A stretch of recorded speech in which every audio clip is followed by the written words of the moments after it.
Hello, ladies and gents. I was reminded of this recently that, Nanny, not only women are watching you now. So remind me to include the gents, and thank you for being here. Well, today's video, I did make that shrimp bisque my own way, and Moosie loved it. I did too, and I will show you the various steps that I used. It was the easy way to make bisque. I didn't make it from scratch, but the one thing that I would change would be not to have it on pasta. Moosie had it on pasta, and he wanted it that way, but I would have put it on rice.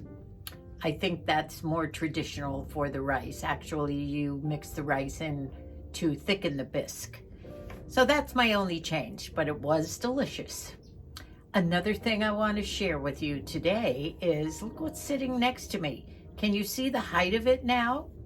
Well, about 4 days ago, I took it down from the fireplace where it had been sitting, and it wasn't doing anything. Now, this is the third growth for this Amaryllis, and as you can see, I have growth coming from this, and it looks like we might have probably 2 or 3 flowers, giant flowers from this. It's kind of late in the season to have an Amaryllis growing, but I've got to check with my kids to see if I might be the come from behind winner of the Amaryllis contest. So it's about a foot high, a little bit higher, but in 2 days sitting over here on my sort of sunny window and maybe getting a little bit more warmth, I bet it grew 4 to 5 inches in two days. So that's the Amaryllis for you, a very surprising plant. I was just looking at this reel that I just did. I do this in segments, as I've told you, and I noticed how white my hair is. My goodness, maybe it looks white when it's back like this. I don't know.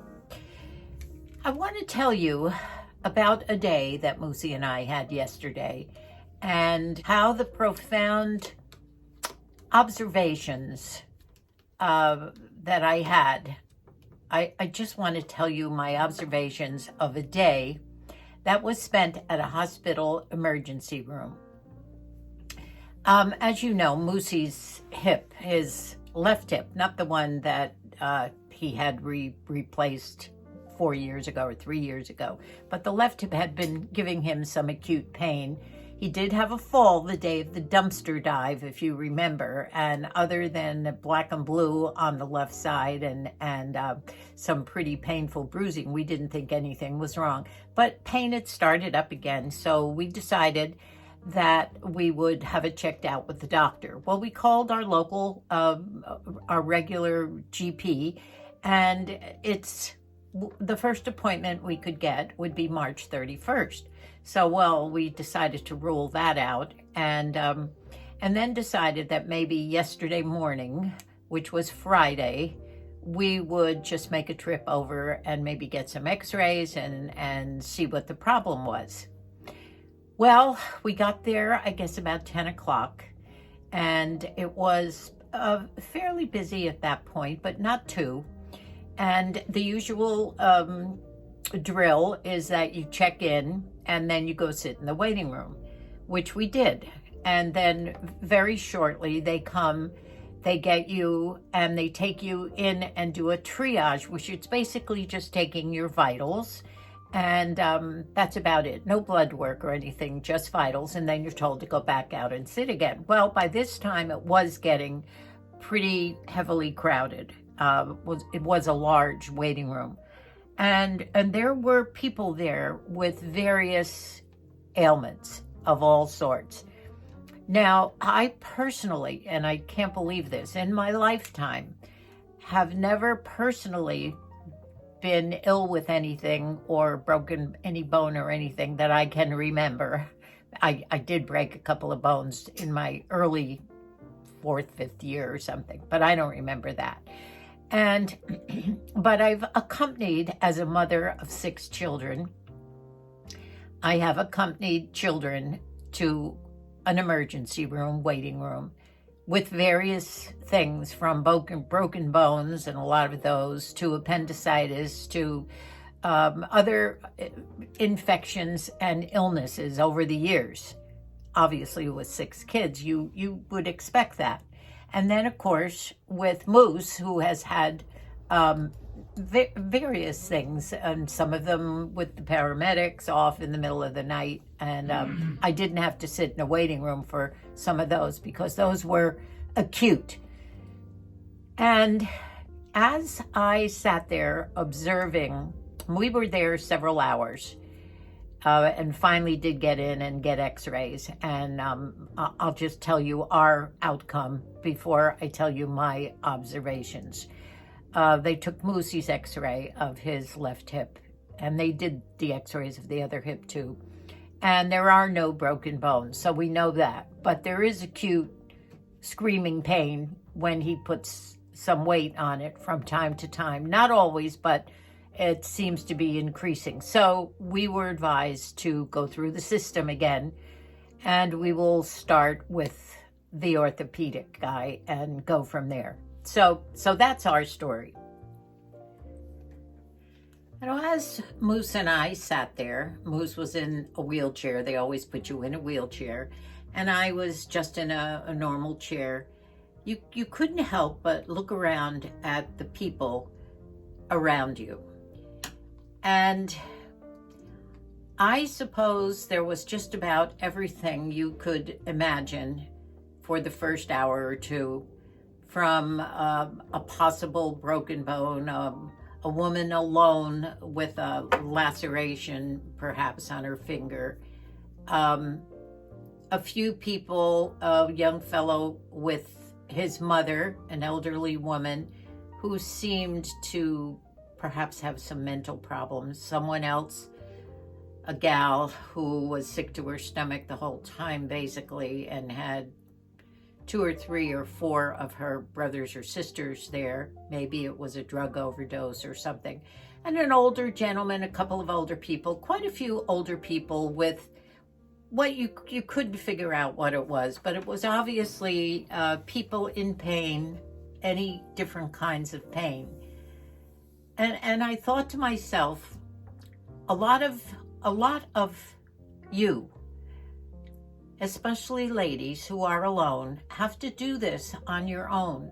Do you go to an emergency room or an urgent care when you are having an acute problem of some sort?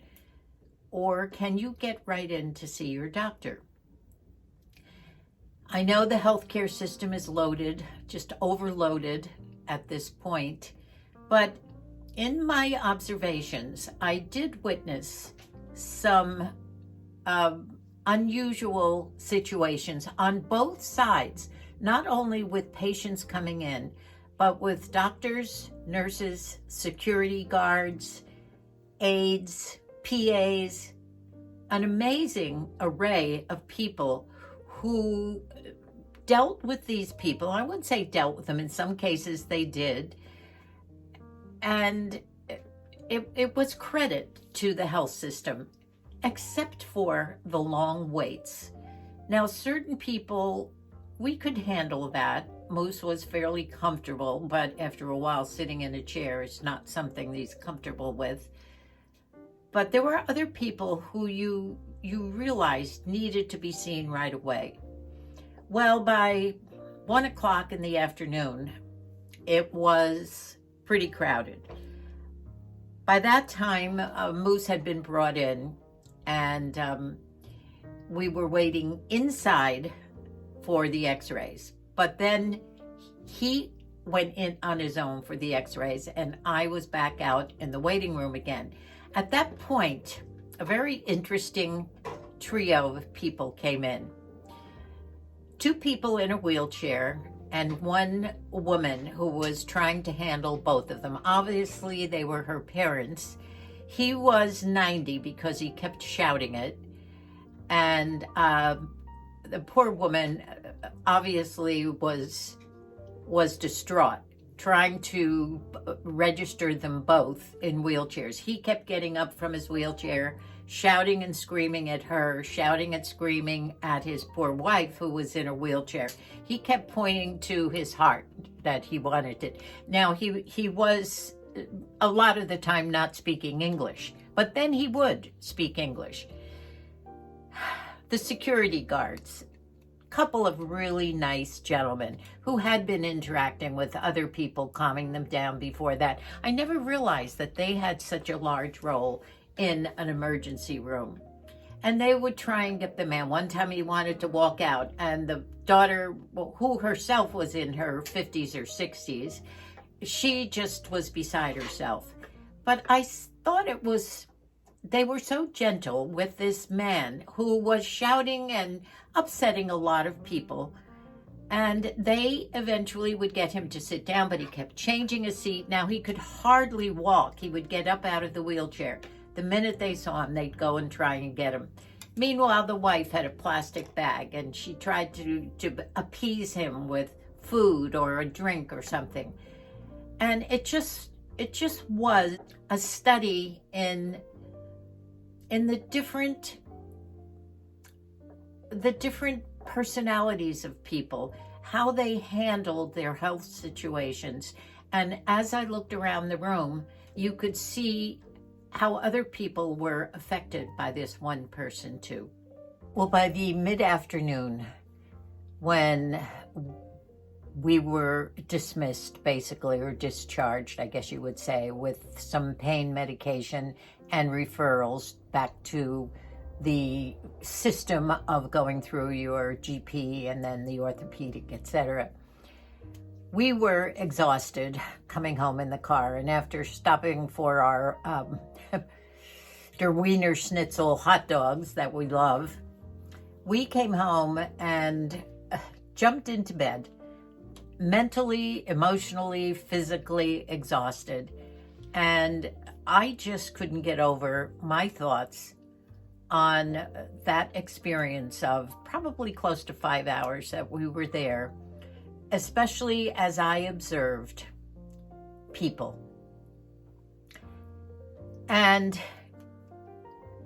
I noticed that when the nurses came out, 3 nurses came out to try and calm down this 90-year-old poor man. And 2 of them just didn't seem to have the right manner. Do you know how some people have a way of calming people and others don't? And that's a gift, I'm sure, especially in the nursing field. One woman went up to him, and you could just tell how soothing she was. She rubbed his back and she said, "Now I'd like you to sit down. We're going to take care of you soon." And just talking to him in a low voice, he looked at her and he responded right away.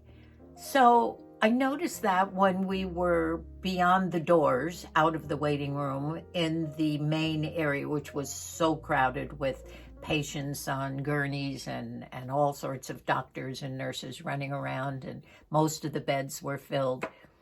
The people who seemed the calmest, who really took an interest in the patient, and I'm not saying that all of the health profession does not do that. Everybody is dedicated, obviously. But certain people seem to have that something to calm people down. I know that a lot of you have chronic pain, and dealing with it, especially if you're on your own.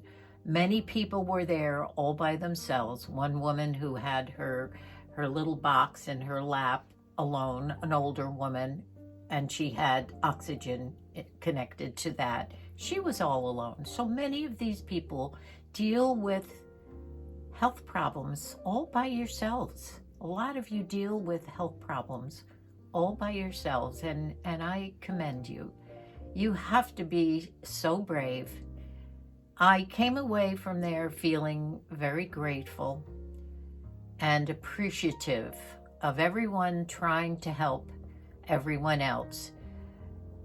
It's very hard, and each person, of course, has his own problems, can't understand why he's not being taken before the other person. I can understand that. But in the emergency room that day, it was just not possible to see everyone all at once, and when they probably should have been seen. And I guess that happens quite a bit.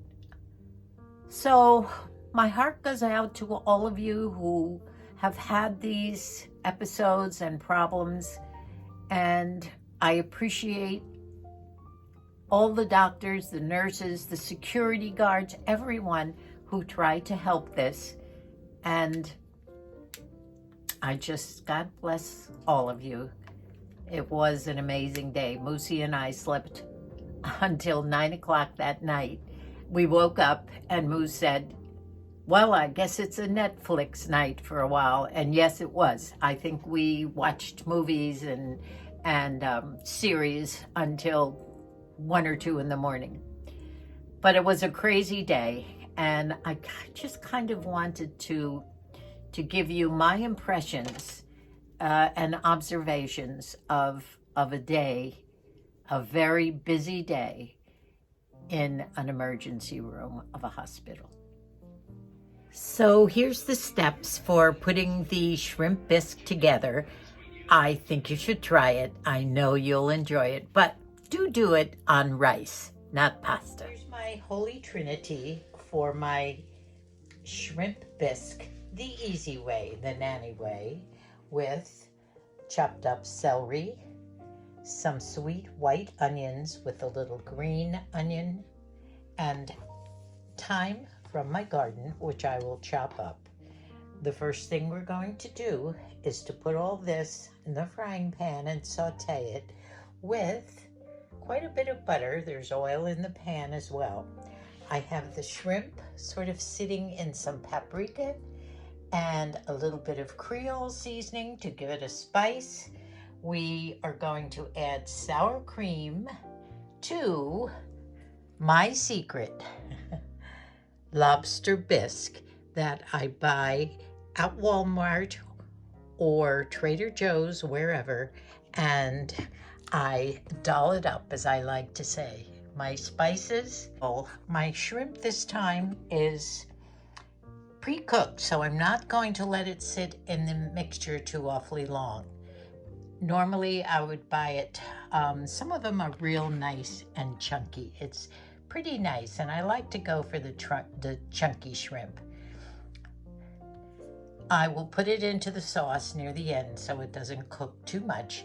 I will also sometimes buy it uncooked and devein it and do the same with it, but then cook it just a little bit longer, only for a couple of minutes. I'm also making a change here and putting the shrimp bisque on tricolor rotini pasta, only because Moosie likes it better than rice. Traditionally, you might mix your bisque with rice. In goes the onion, a little bit of the green onion,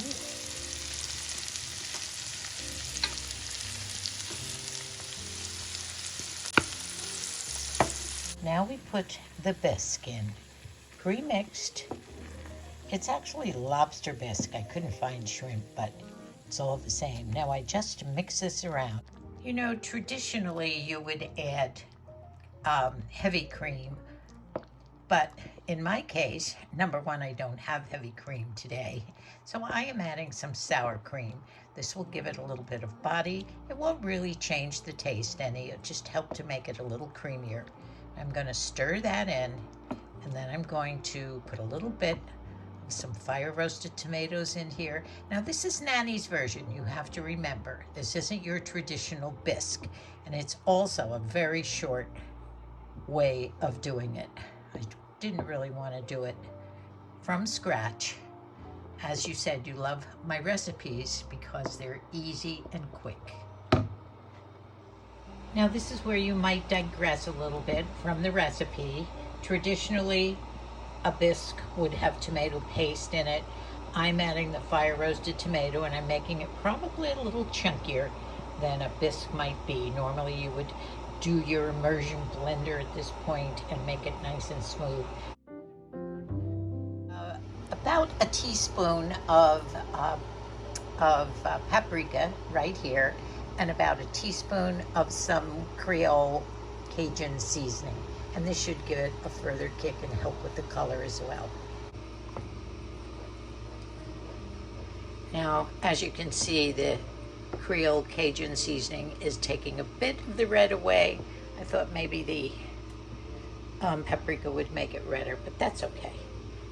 It still is darker. It still is nice and dark, and the color it should be.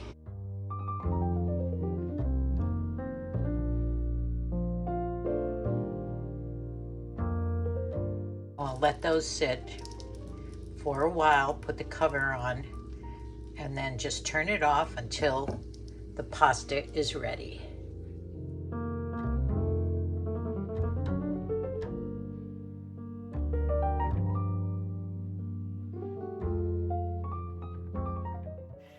Well, this morning when I went out to feed my cats and to take trash out and various things, checking the garden, I actually did a little garden work this morning. I was clipping down a lot of the mums and things that needed to be cut back, and already I could see the new growth coming in the bottoms of the pots. My watercress is doing all right. It soaks up the water that I keep filling up the bottom, which is supposed to happen because the directions say that these cress have to be soaking water up at all times. I also did watch a video this morning that basically grew watercress microgreen way in this much dirt, but a lot of water in the bottom of these takeout containers that you get, and a lid. In fact, I think I might show you one of these days how this was done with soaked paper towels and water on the bottom where the roots just soak up the water. So you got to keep this watercress going. Now it's been maybe 3 or 4 days. They expect germination in 7 to 14. I brought my watercress into the house because although we had high 70s and even an 83-day temperature-wise within the past couple of days, it's supposed to be 2 weeks in the 60s now. So my watercress, I don't think, can stay outside for a while. So I'll keep you posted on all that. And also, we know what's coming up in a couple of days. This is my heart, which Margie, I think I've told you, she has done resin work. And she's made dishes and things for us, really nice pots for plants. And this beautiful heart is something that she made quite a while ago. And I always like to wear that, not only on Valentine's Day, but otherwise too. So we'll probably have a Valentine's video coming up. And I don't know whether it's going to involve making a dessert, a special Valentine's dessert, but something. And of course, I think you can see my wreath up there looking so pretty. This is the one that Moosie gave me. And by the way, I discovered that the roses, the tiny little roses, are made of wood shavings and really thin wood shavings, all shaped into little roses. Really a very unique, pretty little wreath. Well, that's it. I hope that you are all doing well. I hope you're looking forward to Valentine's Day and perhaps making a little unusual treat to have with your spouse or your partner, or just to enjoy all by yourself. If you haven't subscribed yet, please think about it. We'd love to have you with us as we are aging and trying to do the best that we can. Now, I know I promised you that fear/courage video. I just wanted to get this my thoughts in on the day we spent in the emergency room first. So that's coming up too. And also some more thoughts on just coping with our physical appearance as we grow older. It's not the most important thing in the world by far. Your health and being as happy as you can be. But there are some tricks that we can do, and you should all know about them if you don't know already. So goodbye for now. I love you all. God bless us all.